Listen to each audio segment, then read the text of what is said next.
Youth பட்டின் இனிய வணக்கம். மறக்காமல் சப்ஸ்கிரைப் பண்ணுங்கள், பக்கத்தில் இருக்க பெல் ஐகானை கிளிக் பண்ணுங்கள். தேங்க்யூ. நாம் பழைய சோறுன்னு சொல்கிற பழைய சாதம் தேவாமிர்தம். இதை விட மிக சிறந்த உணவு இது வரைக்கும் இல்லைங்க. நாள் சாதத்தில் தண்ணி ஊற்றி மறுநாள் அதை சாப்பிடும்போது அந்த பழைய சாதத்தில் B6 B12 ஏராளமாக இருக்குது. அது நம்ம உடம்புக்கு குறிப்பாக சிறுகுடலுக்கு நன்மை செய்கிற கோடைக்கணக்கான பாக்டீரியாக்களை உருவாக்கி நம்ம உணவு பாதையை ஆரோக்கியமாக வைக்க உதவுது. பழைய சாதத்தோட 2 சின்ன வெங்காயம் சேர்க்கும்போது நோய் எதிர்ப்பு சக்தி பல மடங்கு அதிகமாகி கொரோனா போன்ற பல கொடிய நோயிலேருந்து நம்ம பாதுகாக்க உதவுது.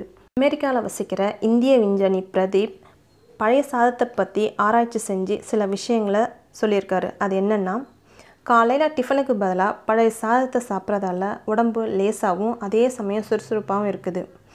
நைட்டே நம்ம சாதத்தில் தண்ணி ஊற்றி மூடி வைக்கிறதால அதில் லட்சக்கணக்கான நல்ல பாக்டீரியாக்கள் உருவாகுது.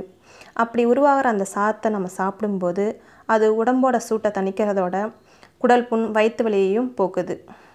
அது மட்டும் இல்லாமல் அதில் இருக்கிற நார்ச்சத்து மலச்சிக்கல் இல்லாமல் உடம்பை சீராக இயக்க உதவுது.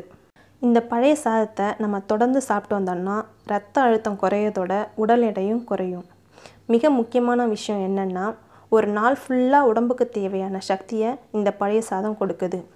அலர்ஜி அரிப்பு இருந்தால் கூட சட்டுன்னு சரியாயிடும். அல்சர் உள்ளவங்களுக்கு இந்த பழைய சாதத்தை கொடுத்துட்டு வந்தோம்னா நல்ல வித்தியாசம் தெரியும்.